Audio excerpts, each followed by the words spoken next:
الحمد للہ وکفا وسلام علی المرسلین والحمد للہ رب العالمین نحن اقرب من حبل الورید قد افلح من زکاها وقد خاب من دساها صدق اللہ العلی العظیم۔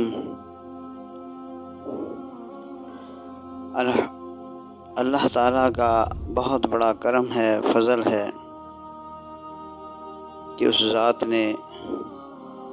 نہ صرف یہ کہ ہمیں پیدا فرمایا اور ہماری تمام ضروریات کو اللہ پوری فرماتے ہیں،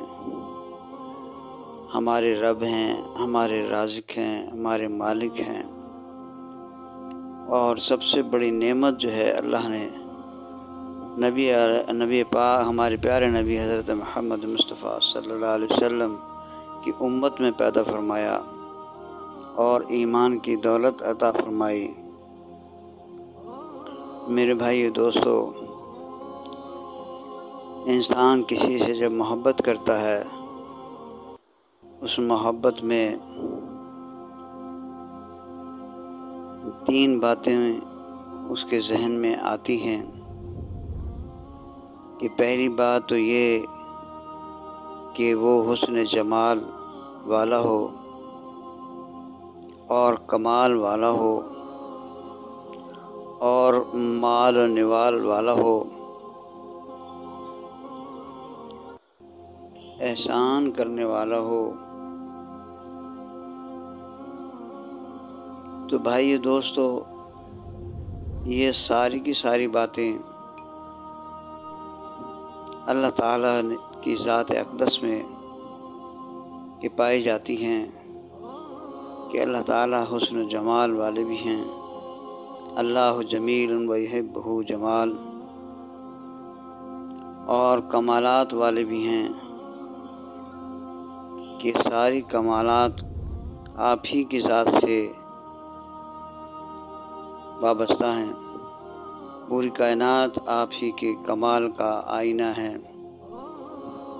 اسی طرح سے تمام دنیا کی دولتیں، تمام دنیا کی نعمتیں سب میرے اللہ تعالیٰ کے پاس ہیں اور وہی عطا فرماتے ہیں، اور ہر وقت اللہ تعالیٰ کے احسانات کی بارش، انعامات کی بارش، نعمتوں کی بارش تمام انسانوں پر ہوتی رہتی ہے، جس سے کہ وہ زندہ ہیں اور اپنی ضروریات پوری کرتے ہیں۔ میرے بھائیو دوستو، ایک عقل مند انسان، باشعور انسان یہ تمام باتوں کو دیکھتا ہے، سوچتا ہے اور اللہ تعالیٰ کا شکر ادا کرتا ہے۔ اس کے نتیجے میں اللہ تعالیٰ کی محبت اس کے دل میں پیدا ہونی فطری عمل ہے، ان کا عشق پیدا ہونا ہمارے دل کے اندر بہت ہی عام سی بات ہے۔ میرے بھائیو دوستو، اللہ تعالیٰ فرماتے ہیں کہ میں اپنے مومنین بندوں سے محبت کرتا ہوں اور مومنین مجھ سے محبت کرتے ہیں، اور قرآن مقدس میں فرماتے ہیں اللہ تعالیٰ کہ ہم نے مومن کے دل میں اپنی شدید نہیں بلکہ اشد محبت پیدا کر دی، اشد حبا للہ، اشد محبت مومن کے دل میں ہم نے رکھ دی ہے۔ میرے بھائیو دوستو، یہ محبت انسان کے قلب کے اندر راسخ ہے۔ اس محبت کو نکلنے کے لیے راستے چاہیے، اور وہ راستے ہر طرف سے ہم نے خود بند کیے ہوئے ہیں۔ خواہشات نفس کی وجہ سے وہ راستے بند ہیں۔ خواہشات نفس کی وجہ سے، خواہشات نفس پر عمل کرنے سے انسان کے قلب پر زنگ آ جاتا ہے اور وہ دل کے دروازے نہیں کھل پاتے۔ جب انسان اپنے نفس سے مجاہدہ کرتا ہے، ریاضت کرتا ہے، اللہ تعالیٰ کی بندگی اختیار کرتا ہے، تو میرے بھائی دوستو، وہ زنگ آہستہ آہستہ اترنا شروع ہو جاتا ہے۔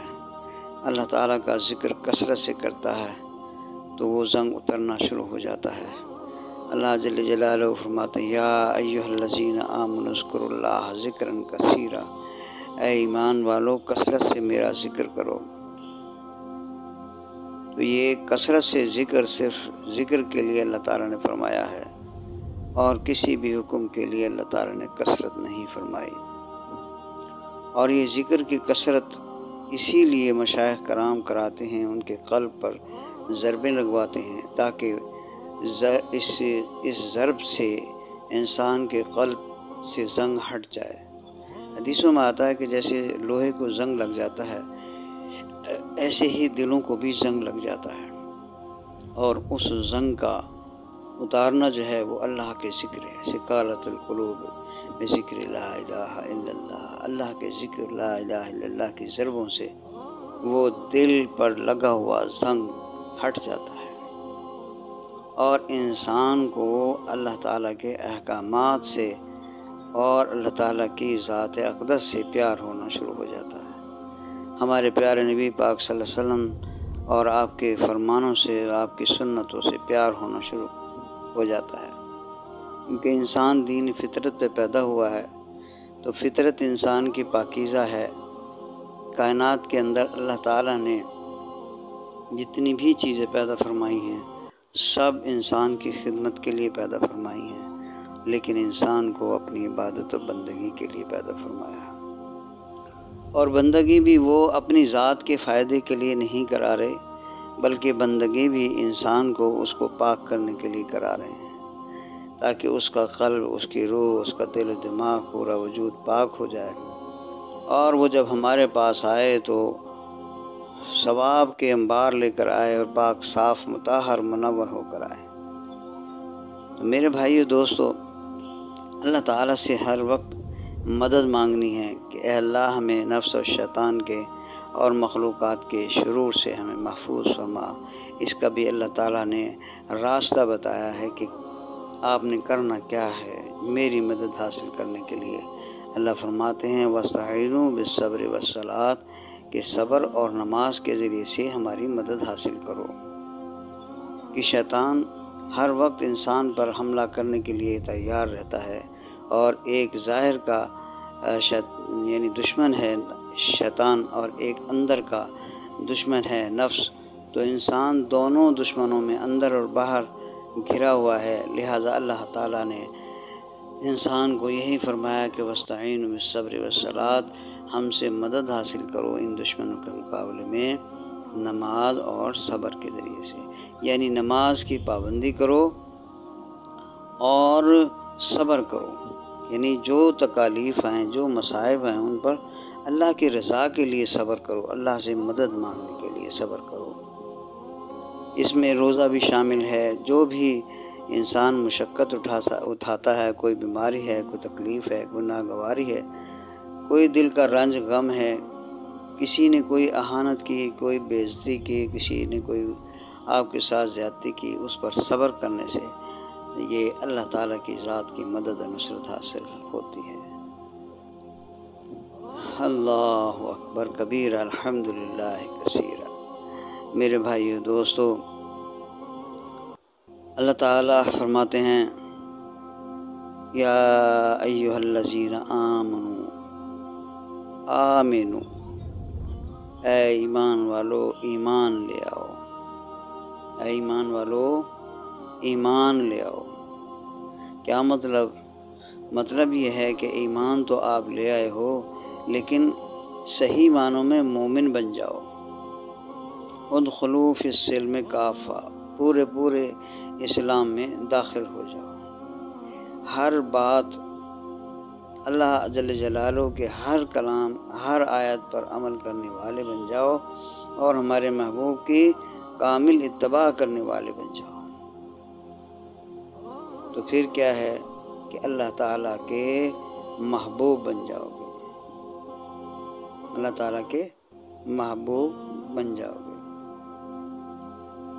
قُلْ إِن كُنتُمْ تُحِبُّونَ اللَّهَ فَاتَّبِعُونِي يُحْبِبْكُمُ اللَّهُ، کہ آپ فرما دیجئے کہ اگر تم اللہ تعالیٰ سے محبت کرنا چاہتے ہو، ان کی محبت حاصل کرنا چاہتے ہو تو میری اتباع کرو، میری اتباع کرو تو میں تمہیں اپنا محبوب بنا لوں گا، یعنی تم سے محبت کرنے لگ جاؤں گا۔ میرے بھائی دوستو، اللہ تعالیٰ کی محبت اور عشق حاصل کرنے کا بہترین راستہ ہے یہ کہ نبی علیہ السلام ہمارے پیارے نبی کی کامل اتباع کرنے کی پوری کوشش کی جائے، ہر سنت پر محبت کے ساتھ، ادب کے ساتھ عمل کرنے کی نیت اور کوشش ہو، تاکہ انسان اللہ تعالیٰ کی ذات کے ساتھ ساتھ نبی پاک صلی اللہ علیہ وسلم کی محبت بھی حاصل کر پائے، اور جس کے نتیجے میں اللہ تعالیٰ کی محبت اور عشق انسان کو حاصل ہو جاتا ہے۔ میرے بھائی دوستو، عشق الہی یہ دنیا کی محبت اور عشق الہی دنیا کی سب سے بڑی دولت ہے، اور یہ اللہ تعالیٰ کی رضا اور اس کی اطاعت اور فرمانبرداری، نبی پاک صلی اللہ علیہ وسلم کی اتباع اور آپ کی فرمانبرداری کے ساتھ ہی حاصل ہو سکتا ہے۔ میرے بھائی دوستو، اللہ تعالیٰ ہمیں دنیا میں مشقت میں ڈالنا نہیں چاہتے، اس دنیا میں ہمیں مشقت میں ڈالنے کے لیے نہیں بھیجا، بلکہ اللہ تعالیٰ نے اس انسان کو اس دنیا میں تھوڑے سے وقت کے لیے اللہ تعالیٰ کی ذات پر بھروسہ کرتے ہوئے اور دنیا کے حالات اور مصائب پر صبر کرنے کے لیے اور اللہ تعالیٰ کی رضا حاصل کرنے کے لیے جو بھی حالات ہیں ان کا مقابلہ کرنے کے لیے بھیجا ہے، اور اللہ کی بندگی کے لیے بھیجا ہے کہ جو انسان ناگواری یعنی برداشت کرتا ہے اللہ کی رضا کے لیے، تو اللہ تعالیٰ اس کی روح کو منور کرتے ہیں، روشن کرتے ہیں، اور اس کے قلب کو روشن کرتے ہیں، اس کے باطن کو روشن کرتے ہیں، جو اللہ کے لیے ناگواری کو محسوس کرتا ہے، یعنی اللہ تعالیٰ کی برداشت کرتا ہے۔ یعنی کوئی بھی ناگواری ہے، اگر اس کو برداشت کرتا ہے وہ اللہ کی رضا کے لیے، کوئی بھی تکلیف آتی ہے اس پہ وہ صبر کرتا ہے اور برداشت کرتا ہے، تو اللہ تعالیٰ اس کے باطن کو روشن کر دیتے ہیں، اس کے قلب کو روشن کر دیتے ہیں۔ بھائی دوستو، اس دنیا میں آنے کا مقصد یہی ہے کہ ہم اللہ کی بندگی کرتے چلے جائیں۔ ہم اس دنیا میں مسافر خانہ میں رہ رہے ہیں۔ نبی پاک صلی اللہ علیہ وسلم آپ فرماتے ہیں، جس کا مفہوم یہی ہے کہ اپنے آپ کو ایسے سمجھو جیسے ہم مسافر ہیں اور مسافرت میں ہم چل رہے ہیں۔ تو مسافر آدمی دنیا سے محبت نہیں کرتا، مسافر آدمی بہت بڑی کوئی بلڈنگیں نہیں بناتا، مسافر آدمی کوئی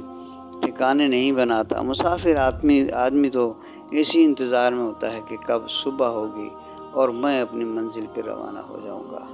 اسی طرح سے مومن اسی انتظار میں ہوتا ہے کہ کب میرا آخری وقت آئے گا اور میں کب یہاں سے روانہ ہوں گا۔